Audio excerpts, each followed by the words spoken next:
All right, it's the morning run. It's Big Dog Chico. It's Philip Dukes. It's Uncle Neely. Should I say it's your favorite cousin, Philip Dukes? It's everybody's uncle, Uncle Neely, and it's your first cousin, Big Dog Chico. Y'all stuck with me. This is the morning run. Let's get into it, baby.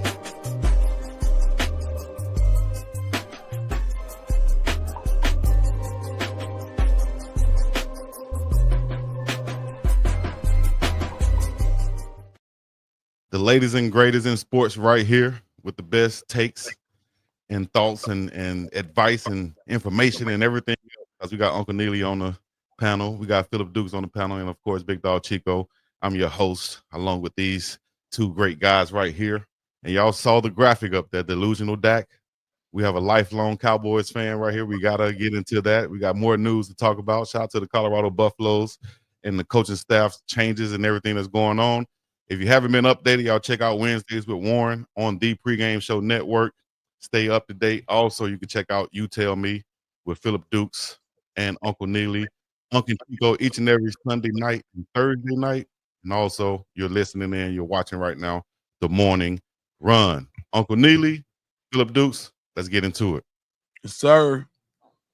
Yeah, we can get into it. You want to start? We can start with Dak and his comments. I'm stopping on this for lack of a better description, bullshiggity graphic you got up on my guy. I see you on the Stephen A train trying to use his it's delusional. It's delusional. Let me tell you something. Let's attack this from a couple angles. This is QB1 for America's team, Dallas Cowboys. Happens to be in the NFC East. Happens to be rivals of the Philadelphia Eagles. What you want him to say? When y'all caught him on the sideline saying we suck when the team was performing bad, you attacked him. Now he says this quote, you're saying he's delusional. Let me tell y'all why he's not delusional. Look at, since Dak Prescott has been quarterback of the Cowboys, and you can including since the Philadelphia Eagles have had Jalen Hurts. Look at the record. Yes, they have the trophy. They just won the Super Bowl. But if they are the standard for what you have to do, what you have to be to win a Super Bowl, this Cowboy team has beaten that Eagles team. And not just once or twice, and not just on some fluke at the end of the game. The problem for the Cowboys is not Dak and you with your graphics saying he's delusional. The problem with the Cowboys is Jerry Jones. Now, from one owner to an owner, I don't own nothing worth $1 billion. I own a couple of things worth a couple hundred. You ain't gonna tell me what to do with them either, so I ain't mad at you. Like I'm telling you, I'm sitting here looking at $1,000 camera, and you ain't finna tell me what to do with it. I know if I had $1 billion team, you ain't finna tell me what to do with it. So I'm not mad at Jerry Jones. I get it. I understand capitalism. But when you watch football and you watch, I'm going back, let's go 3-4 years since the Eagles have made some Super Bowl runs. Cowboys been there with them. I'm not looking at the record, but one of them times Cowboys probably won the division. For somebody to take what he's saying as delusional and not factor in when you're looking at this season compared to their season, hell, Dak didn't even play, he was hurt. But when you have a healthy Dallas Cowboys team against a healthy Philadelphia Eagles team, you look at since Dak Prescott has been in the league and see who's got the best of the record. So who's delusional now, Stephen A? He's scared. Now that for the record, that is delusional Dak with a question mark on there. So I'll give you that. I will give you points for punctuation. Easy. Appreciate that right there, player. But just for everybody out there wondering what Uncle Neely is talking about, I'll say this right here. Dallas Cowboys quarterback Dak Prescott has faced the Eagles 13 times in his career. And guess what the record is out there, people? What do you think the record is, Uncle Neely? A winning record or not? Oh, yeah, it's a winning record. 9-4. Well, it's a winning record. Hell, I done been at least half of them. Well, I mean, I ain't telling y'all what I heard. Like, I've seen it. And again, were the Cowboys anywhere near winning a Super Bowl this year? Hells no. But if the Philadelphia Eagles are the gold standard now because they just won the Super Bowl, and you have faced that team before, I don't care who you are. I don't care if you're the Commanders. I don't care who on their schedule. If you beat them this past year or in the past 3 years since they've been to Super Bowls, how can you not believe about yourself that you're right there too? Well, probably the pushback is because what did Dak start 8 games this season, and they were 4-4 before he got hurt. Yeah. So maybe they're saying that, no, you're not close, dog. Maybe in the past season where you were 12-5, but this year you're talking about presently and the way they're constructed now. I don't think you guys are close to the Eagles. 12-5, 12-5, 12-5 record the last 3 seasons. So maybe he's talking about that overall and with his winning record, but this season I don't think they were close to what the Eagles on the field. What I chalked it up to, and maybe I can't wait to hear Dukes on this. Maybe I'm hearing it different as a fan, or hearing it different as literally a friend of his. But I looked at it as the totality, not just this year, but since Jalen Hurts has been there, since they made Super Bowl runs. Keep in mind, they're starting. They've been to the Super Bowl 2 times in 4 years now. Mm-hmm. 2 times in 3. Three, right? 2 times in 3 years. And when you look at the Cowboys' record against them the past 3 years, why would you not, including this year, why would you not believe that you can do it too? Because you've beaten, what do we always say, Deuce? In order to beat the man, you got to beat the man. Yeah. The Cowboys have beat them 2 times, and many times that they don't beat the Cowboys. So you would have to feel that way if you're the quarterback. They faced each other 8 times in the last couple seasons. Go ahead, Dukes. All right, so I'll say this. Dak Prescott is wrong and right. He's right because when you look at everybody last year was writing the Eagles off, and nobody thought if somebody last year would have said, hey, the Eagles are the favorite after the way they ended last year, nobody would have had them pegged to win the Super Bowl this year, right? There were people that were saying that Sirianni was over his head. How many times have we seen the clip of people saying Jalen Hurts wasn't the guy in the past year? The Eagles were in turmoil last year. I mean, they were calling for, like, people thought that the Vic Fangio hire wasn't going to work because it didn't work in Miami. What's going to be different here? People were saying that the Philly Dogs, Jordan Davis, Jalen Carter, all of these guys, they weren't that. They spent too much time recruiting at the University of Georgia. So you heard the whole gamut about why the Eagles weren't that, and all they did was come back and prove it. So I'm with Dak there because all the Cowboys really need to keep it a buck to be back at that top level is a serviceable running back, another rotational offensive lineman, maybe one more impact defensive player, and these are things that you can draft, and health. Because one of the stats that you hear on ESPN getting thrown around this year, today, they throwing it up and down ESPN is, how can he say that when they were 56 and 7, the total score was like 63-17 or something crazy, whatever the total score of those games was. Yeah, Dak Prescott ain't playing neither one of them. So exactly. So let me tell you. So that's where he was right. Let me tell you where he was wrong. That's locker room talk. You go tell that to Michael Parsons. You go tell that to the guys that you feel like you need to come back, who are there when you went 12-5 or 12 and whatever. Those are the guys you need to be telling that to, because all you did was open yourself up for scrutiny, because this year is the wrong year. Like, now, hey, it's one of them things where you shut up and work. Like, okay, cool. In my opinion, now you got some guys who like to put that spotlight on you, who like to put that target on your back so they can go and make their own bulletin board material. The Cowboys don't need no damn bulletin board material. Everybody hate them anyway. So it don't matter. Like, he could have just been like, oh, man, hey, man, good luck to them, man. We'll be back. Boom. But now he's basically the face of sports media today, because one, it ain't nothing else to talk about. And two, the Cowboys are evergreen material. As long as something going on with the Cowboys, people are going to talk about it. So I think he could have picked his audience a little bit better. But if I'm on that team and he says that, I'm like, oh, you know what, you're right. Because when people think about how many times you played a team, right? and you might have lost by 2 touchdowns. And everybody else like, man, you got drilled. But really, in the fourth quarter, you knew that, man, if such and such picks up this block, then that the play was wide open. We scored that touchdown. Or, hey, if this man doesn't get beat on this play, then we save another touchdown. There are things that people know when they go to battle that the outside world doesn't. Mm-hmm. So sometimes you got to keep that motivation with those same people who know what it really took in battle. And that's why I leave that. Hey, excuse me. I'll say, like you said, Dak Prescott didn't play in those last 2 games, 2 matchups that they've had with the Eagles.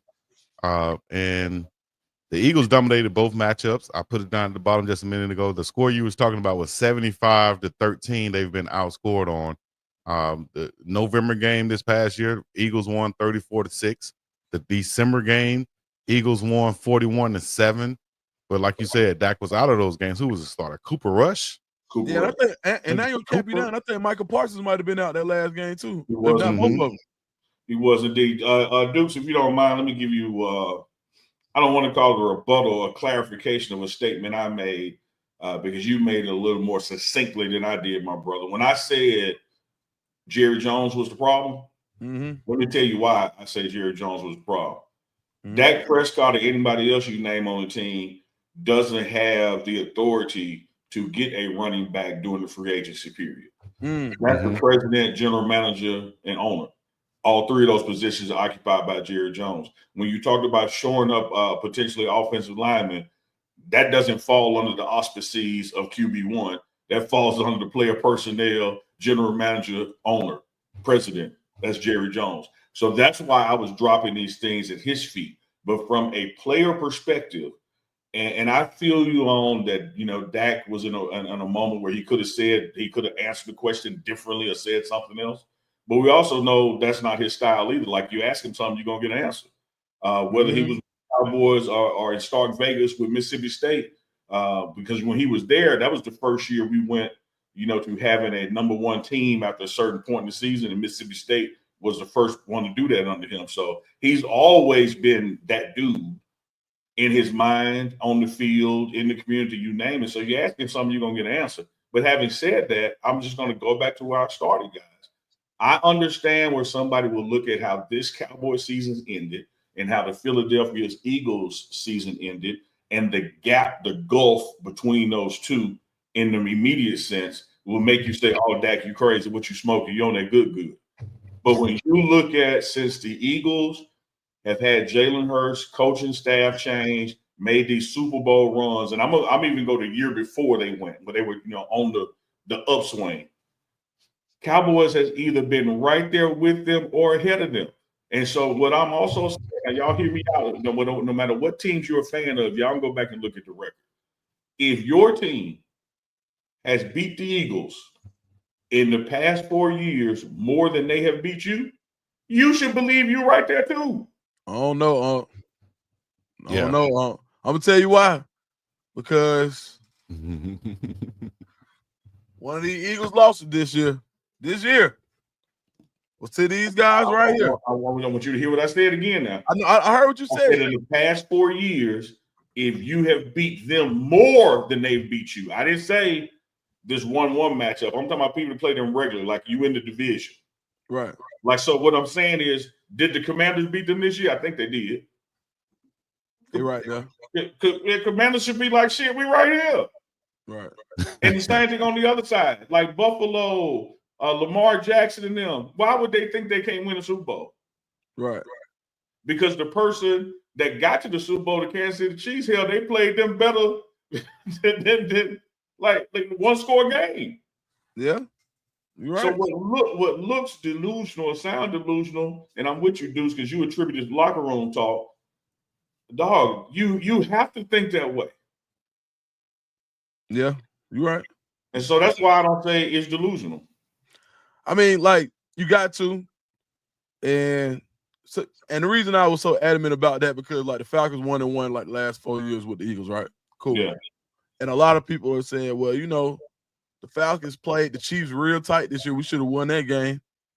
And we beat the Eagles. And I'm like, bro, no, don't do that. And as much of a Falcons fan as I am, I'm like, bro. The Whoa. consistency isn't there yet. Come on, bro. Like, you got to look. So let's think about this.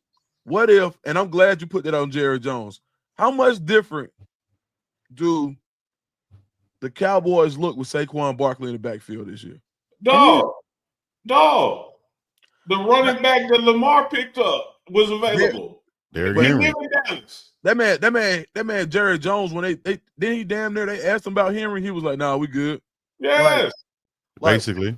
Imagine the Cowboys this year, and you know, if was a fifth, we'll all be wasted. Yeah. But at the end of the day, if they had Derrick Henry, the Cowboys, and I hate to say this, because my cousin Chip is such an adamant Cowboys fan. He's from Franklin, Tennessee. I don't even think he ever been to Dallas. Like, so for him to talk trash about my Falcons and he don't know nothing about it, it makes me upset. But what I will say is this: I gotta call a spade a spade. And yeah, man, like they pick up that running back. Like the Cowboys they got a joker on both sides of the ball, right? And what I mean by a joker is somebody who can change the game. They got a CD Lamb and they got a Michael Parsons. Yes, they got guys. I get your spades analogy. Yep. There we go. Boom. And look, I wasn't even trying. That was seamless. That was no pun intended. He ain't lying. Let me close this door. Hold on. And dude, let me tell you this as you close your studio door there. And I ain't saying this as you my guy. I ain't saying this as you a Falcons fan. I'm saying this as reality. Y'all drafted last year one of the most prolific college quarterbacks to come out in a while, Michael Penix, right?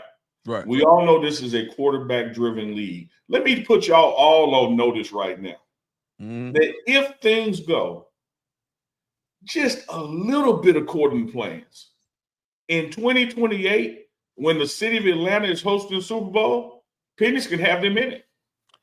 Damn sure could. Yeah. I'm hope, man, listen. Because y'all are not that damn far off now, and he ain't even started yet. Yeah. Right. He ain't got going yet. He ain't built rhythm and chemistry yet. If he has a successful next 2 years, by the time you get to the third year, which is when Atlanta is hosting the Super Bowl, Falcons in the mix. Now, am I delusional? No, that's football.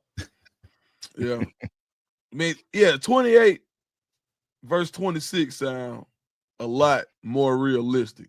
And 28 because after that Kirk Cousins contract come off the book.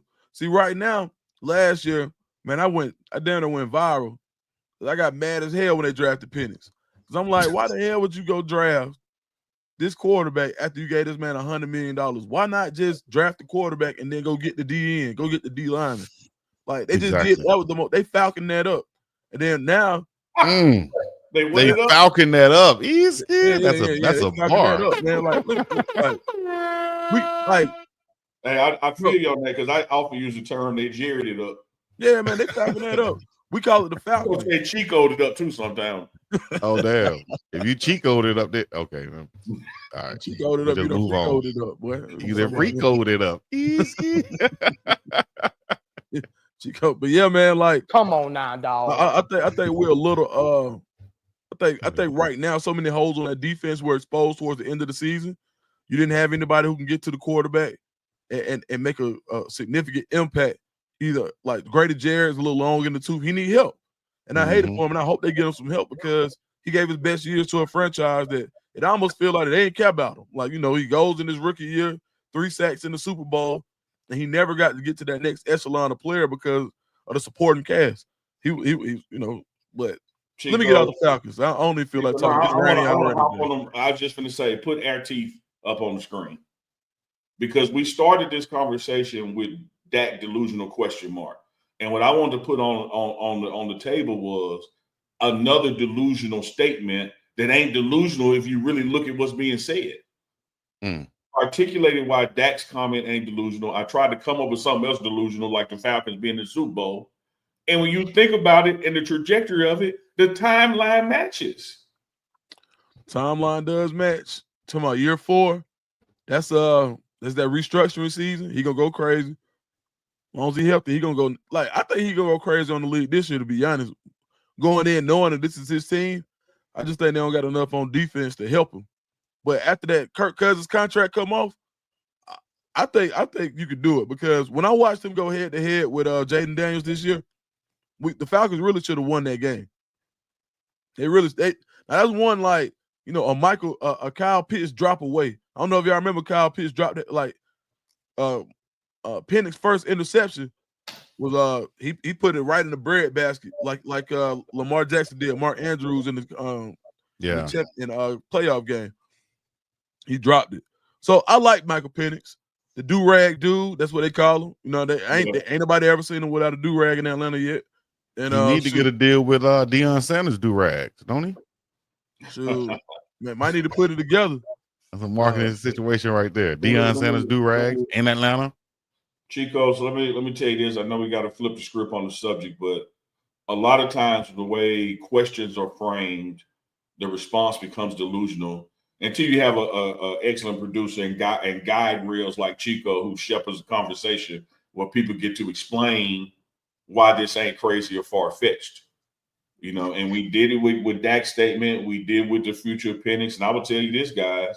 When you look at the future of the NFC, till the Falcons host the Super Bowl, next 3-4 seasons. When you look at what the Eagles have done with their past 3 seasons, you look at the trajectory of the Commanders. If you look at the Cowboys adding a piece, Giants ain't nowhere near catching up. Any one of those 3 teams can be in the NFC Championship for the next 3 years, and then Atlanta is the heir apparent. Man, you better speak that, Uncle Neely. I'm with that. We're gonna clip this up. You cracking your head. Who else? Who else in the NFC? Look, I'm gonna tell you this about Detroit. Detroit finna go this way. Oh, you think so? What? Just like I know we're gonna get the basketball, just like I told you about that AD Luka trade. Detroit did not maximize when they had lightning in the bottle. And as people start to fall off that roster from retirement, other coaches getting picked off to go to other organizations, it's not going to be the same team anymore.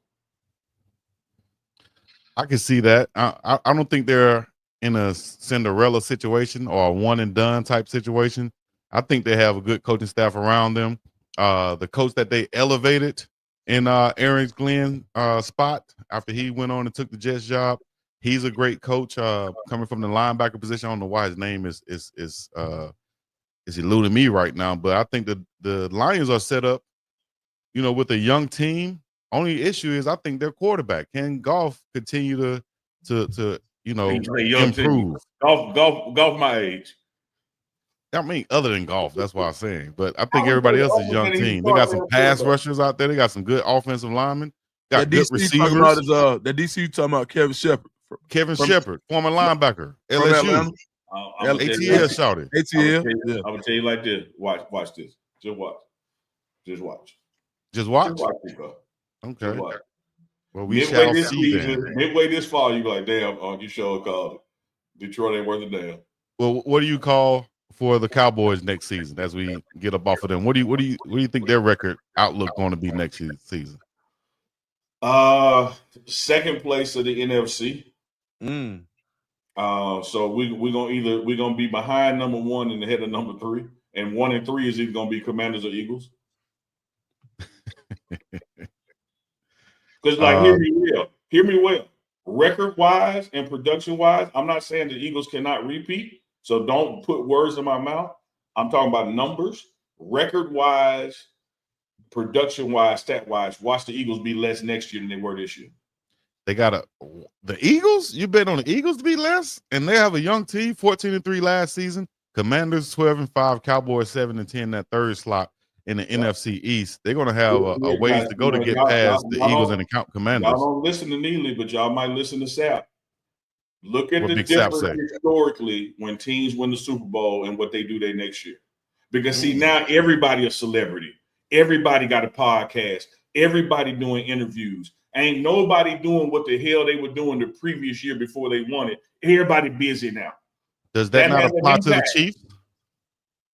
That doesn't apply to the Chiefs? The impact. They've been there 3 years. And the numbers went down each year. See, Chico, you don't be listening to me. I didn't say that. Listening. I'm I asking didn't the say question. the Eagles weren't going back. I didn't say that they weren't going to be dominant. I said they're going to go down. It shouldn't be less. Okay. The Chiefs went from blowing everybody the hell out to winning 14 games by one score less. Does that blowing out the Super Bowl? Is that any credit to all of the football games that are now on film now for the other coaches to see how to beat them? It's a credit to everybody catching up, and it's a discredit to their erosion. It's both things. Yeah, I think that's going to naturally happen. If you're playing 17 why the hell did you argue games, with me when I said it? You just asked the question. I don't know about that. I don't. So y'all, I'm just gonna sit here and agree with everything. No, I'm gonna ask a question. Stand up for yourself, Chico. Damn right, I'm here, cuz. Man, look, Chico, let me tell you what I do if I was in Hawaii right now. I could throw shit up too. Let me tell you what I'd do. I would get the clippers out. I would get the clippers out and put these nuts on your shoulder and give you a Come on now, dog. Come on, man. That's the only way to put you in that's the only way to calm you down. Dukes, I'm dishing it to you, Dukes. Wherever you want to go to on this one, I'm dishing it to you. As a matter of fact, hold down, time out, because this is what I wanted to do first. Ladies and gentlemen, I want you guys to use this opportunity with Uncle Neely's talking that Trish Nash to run these likes up, share this, let everybody know that we are live right now on the morning run. We need to get these likes up, we get these shares up. If you haven't hit the like button, hit the notification bell, or shared it on Instagram, Facebook, or Twitter, please do so. Chico, you turn the monetization on? Hey, Duke's my guy, man. Duke's is my guy. That's a real. Duke's is like, hold up. Hey, all this bullshit is nice. Man, I forgot. Hey, I ain't gonna lie. I turned it on like 3 minutes into the show. I was like, damn, I didn't even have mine on, dog. So I got it on. I got it on, both of us. Hey, that's why we family. Duke's my guy. He said, hold up, time out. Is the money right? Hey, church done let out. Everybody they cars. We in the back office talking about how good the sermon was. The dude said, yeah, but what the tithes do? We sent out 2 collection plates. How did that work out tonight? Yeah. He's like, I ain't talking about no choir, no sermon. Man, y'all. Oh, wow. Real quick, give us a recap real quick of the Wednesday with Warren before we go on to any Colorado Buffaloes news, which we'll segue right into it because you guys covered some. Kind of give us a recap of Wednesdays with Warren. Yeah, man, it's a great conversation. Updating on what took place at the Super Bowl from his perspective. Not only the atmosphere down there, because as he said during the show, no disrespect to Atlanta, which is a coming up host. But it's just hard to be the Super Bowl in New Orleans. Everything is so compact and right there downtown and so walkable. And then it's just a party city, in and of itself from a crowd perspective, being able to handle it. Great food, great times. And then like I pointed out with him, man, a lot of folks, kind of lost track of Warren Sapp after his playing career and not really appreciating how much an ambassador of the game he is for the NFLPA, for the Hall of Fame. And he said, man, probably since he retired, he's probably missed maybe 1 or 2 Super Bowls as far as attending them. Then we talk about the nuances of the game and what he called, what he said, just like we were saying, Deuce, had to happen. The only way Philadelphia could win is they had to have dominant defensive line play, to which they did. And he really didn't give the Chiefs too much credit on stopping Saquon, as much as he thought Saquon was trying to do too much and like cutting too much instead of just going, straight on. Then, of course, we got into his man D. Lou going back to Miami, good friend of Coach Sapp. They were both drafted high first round, I think 14 picks overall, 14th or 12th from the same school. And so he just wished him well. And we talked about the nuances of what I used to call LSD that would get you high. There was Lewis, Sapp, and Dancy. Now Lewis and Dancy are gone, and Sapp is still there. Hilo has moved up. and spoke with Coach Prime, and there's a name floating around. I think everybody is going to be excited about when it happens and when it happens. So I think this D-line room is in good hands because there's some things that Sapp can't wait to do. And as he said in Wednesdays with Warren, which y'all go check out, hey man, I'm just that thing on top. I'm the icing. I just make things better. He said, so it's gonna be somebody else in the room with me, and they gonna be the main core of the dish, but I'm gonna make it better by pouring that sap on top. And I think they're going to work well together too. If that name holds up, that's going to be possibly coming in. I think they'll work well together. It won't just be anyone and Sapp working next to anybody. It's going to be a name that he's respected. He knows that has done his thing also. Yes, sir. Let me say this, Chico, because I don't want y'all talking around it. I look to my left, I look to my right, and I say two brothers, and I see two brothers that know who that name is. So, like, when y'all hear them talk, when y'all hear Dukes talk or Chico talks, they know who Coach Prime is looking at and working to bring in. So, trust us. The room will be in good hands, and Sapp is really enjoying coaching, man. He ain't going nowhere.